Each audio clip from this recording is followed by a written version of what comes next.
안녕하십니까. 반갑습니다. 끈기코치TV 구재선입니다. 이번 시간에는 지난 시간에 이어 적극적인 경청에서 경청 요령에 대해서 말씀드리겠습니다. 강의에 앞서 빨간색 구독 버튼 꼭 부탁드립니다.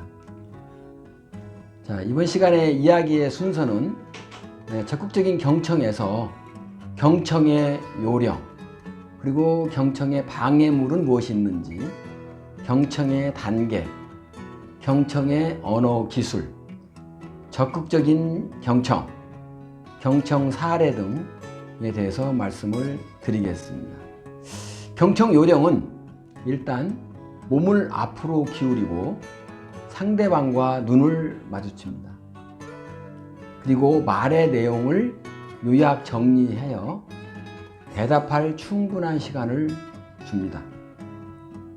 메모, 그림, 도표 등을 활용하여 목소리에도 변화를 줍니다.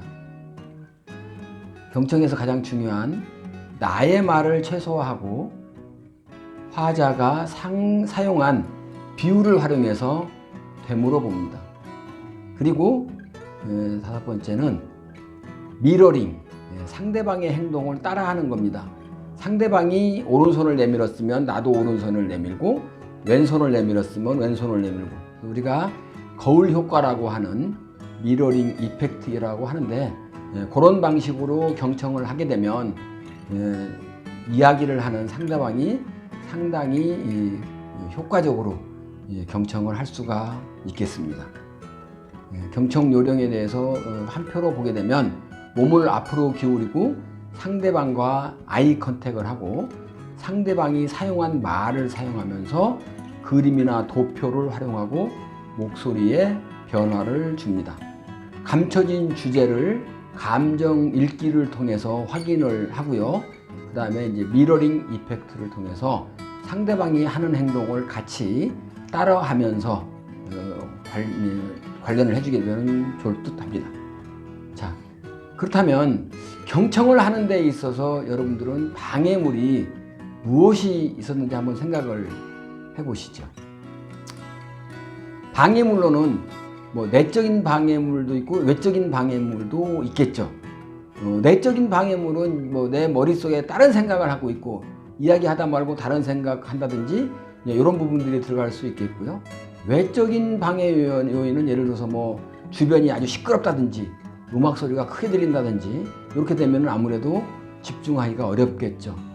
그런 경우가 있을 수가 있고, 다음에 경청 방법이나 요령을 모르는 경우가 있을 수도 있겠습니다. 그 다음에 듣기만 하면은 상대방으로부터 내가 지금 설득당하고 있구나 이런 생각을 할 수가 있어서 좀 약간 내가 설득당하면 안 되는데 하는 그런 느낌에 의해서 경청을 이제 방해당할 수가 있고요. 안 그러면은 내가 최고인데, 내가 리더인데, 리더가 듣고만 있으면 되겠어? 하는 어떤 권유가 실추된다라고 하는 그런 생각을 가지게 되면은 아무래도 경청이 제대로 될 수가 없겠습니다. 그리고 이제 세 번째로는 본인의 주장이 강해서 상대방의 의견을 수용하고 싶지 않거나, 또 듣다 보면 이렇게 분노가 생기고 실망감도 나오고 또 다른 감정이 나와가지고 이렇게 그걸 표출하게 되는 경우, 이런 경우가 바로 경청을 방해하는 요인이 되겠습니다. 그래서 경청을 방해하는 요인은 여러 가지 내외적인 어떤 요인에 의해서 집중하지 못하거나 방법이나 경청 방법이나 요령을 몰라서 못 듣는 경우가 발생할 수가 있고요. 그 다음에 내가 최고인데, 내가 리더인데 하는 이런 권위주의가 들어가게 되면 경청이 잘 되지 않을 수가 있습니다. 그리고 많은 경우가 듣고만 있으면 내가 이거 이러다가 설득당하는 거 아니야? 이런 생각을 하는 것도 경청에 방해가 되고 있고요. 주장이 강한 사람 같은 경우에는 상대방의 의견을 수용하지 못하는 경우도 바로 나타날 수가 있습니다. 그 이야기를 듣다 보면서 자기도 모르게 막 어떤 분노라든지 또는 뭐 실망 이런 같은 그런 그 감정이 표출하는 경우, 이런 경우에도 경청에 방해가 될 수가 있습니다. 자, 그러면 경청에는 어떤 단계가 있는지 경청의 단계에 대해서 한번 보겠습니다. 경청은 우리가 얘기할 때 가장 쉬운 경청, 첫 번째 귀로 듣습니다. 두 번째 입으로 듣습니다. 세 번째 마음으로 듣습니다. 자, 첫 번째 귀로 듣는 단계, 여러 가지 잡념, 고정관념, 선입견 이런 것들을 버리고 그냥 고객이 이야기하는 그 이야기에 집중을 해서 말을 듣는 그런 단계인데, 이럴 경우에는 이제 마음가짐으로 내가 들어야 되겠구나, 이렇게만 가지고 듣는 경우라고 보시면 되겠습니다. 두 번째는 이제 우리가 입으로 듣는 단계라고 얘기를 하죠. 고객이 얘기하는 것을 듣고만 있는 것이 아니고 질문도 해주고, 또는 말이나 목소리 또는 톤, 몸짓 이런 것들, 또는 문화적인 배경이라든지 상황, 감정 같은 경우에도 이제 집중해서 경청하는 거죠. 경우에 따라서는 만약에 공감하게 되면은 예, 그렇군요, 고개도 끄덕여주고 반응해주고, 그래서요? 그 다음에 어떻게 하셨어요? 이런 것처럼 여러 가지 질문도 하고 피드백도 하고 이러면서 듣는 단계가 바로 입으로 듣는 단계가 되겠습니다. 그리고 가장 마음속으로 듣는 단계, 이게 이제 가장 높은 단계라고 얘기할 수가 있겠죠. 어떤 관점이죠. 이 경우에는 이제 관점이 나의 관점이 아니고 상대방의 관점에서 이야기를 듣는 공감적인 경청보다도 한 단계 위라고 볼 수가 있습니다. 멘토나 코치, 상담자들이 역할을 수행할 때 많이 이제 활용하는 거죠. 당연히 가장 좋은 경청 방법이면서 상대방과 충분히 공감이 이루어지는 그런 상태가 되겠고요. 오히려 상대방이 알지 못하는 부분, 또는 원하고 있지만 공포심이라든지 또는 두려움 때문에 숨기고 있는 것, 또 내면의 어떤 진정으로 원하고 있는 그런 의도하고 있는 부분을 함께 들으면서 상대방이 이야기하는 사람이 스스로 해답을 찾도록 도와주는 그런 경청 방법이라고 보시면 되겠습니다. 표로 보시게 되면 귀로 듣는 단계, 잡념이라든가 이런 선입견 이런 걸 버리고 집중하는 마음가짐을 가지고 듣는 거.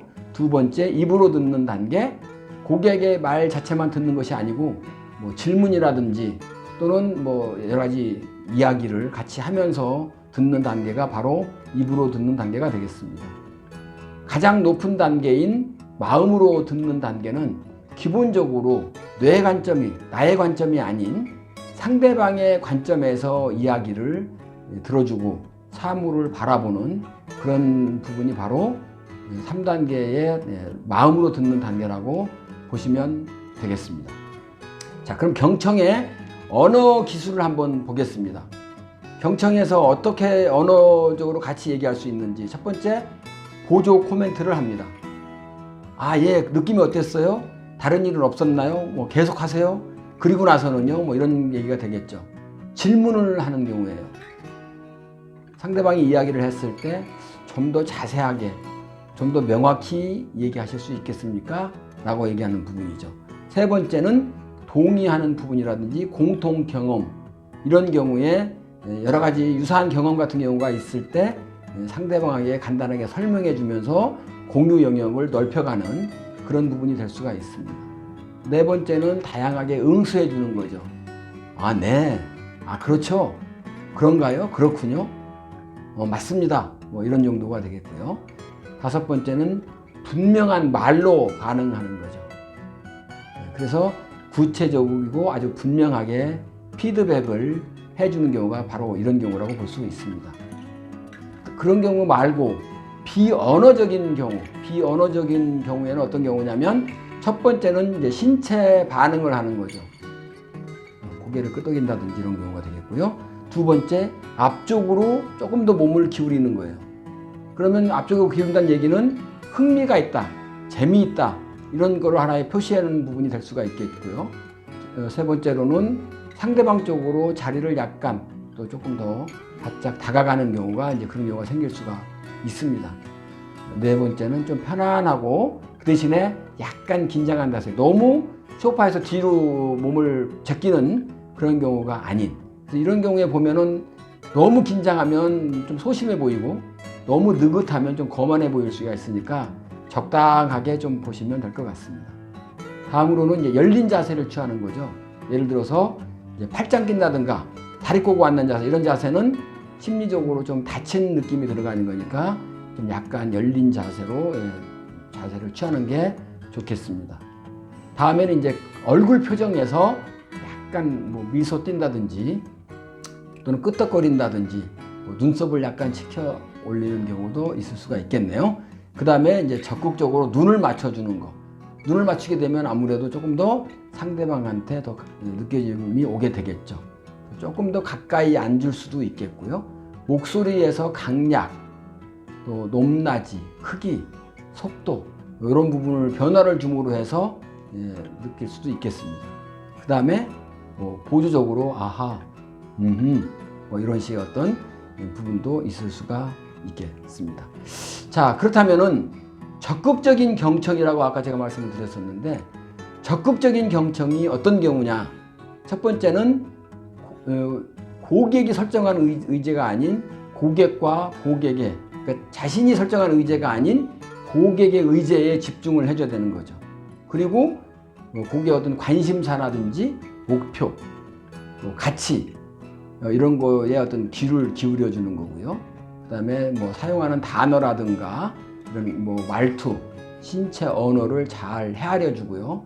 그리고 고객이 한 말을 요약하고 또 다른 표현으로 얘기하고 따라서 말을 하고 반영해서 말을 하고, 이런 부분들이 바로 적극적인 경청이라고 볼 수 있습니다.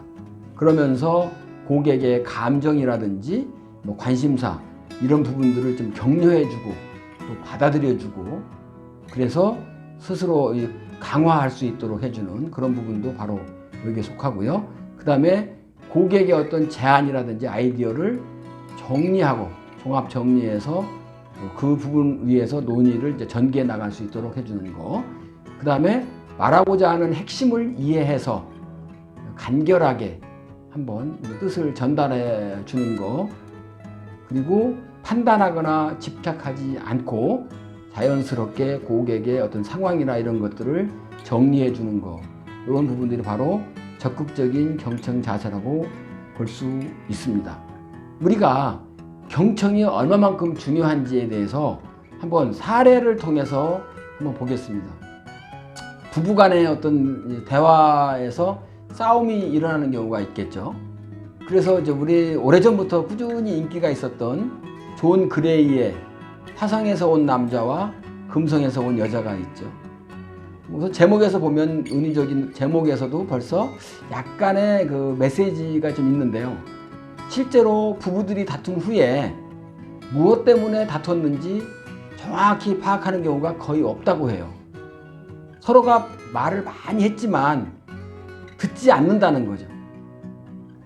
사람은 보고 싶은 것만 보고 듣고 싶은 것만 듣는 심리가 있어요. 이게 뭐냐면 바로 확증 편향이라고 하는데, 결국은 부부 싸움을 하다 보면 자기가 말하고 싶은 것만 얘기하고 뭐 듣고 싶은 것만 듣기 때문에 상대방의 얘기를 전혀 듣지 못한 거죠. 그러다 보니까 이제 이렇게 부부 싸움이 일어나는 경우가 있는데, 상대방의 말을 잘 들어주는 것도 굉장히 중요합니다. 두 번째 또 있죠. 부부 싸움, 부부 어떤 그런 사례에서 보면 상호성의 원리인데, 이 상호성의 원리는 뭐냐면 상대방에게서 받은 것을 돌려주는 그런 원리라고 얘기를 해요. 대부분의 많은 사람들한테 다 동일하게 적용이 되지만 특히 가까운 부부관계에서도 이게 적용이 된다고 하죠. 내가 상대방의 어떤 말을 적극적으로 들어주게 되면 이 상호성의 원리에 의해서 상대방도 아주 진심을 다해서 내 말을 들어주려고 합니다. 그래서 나는 말을 잘 듣고 있는가?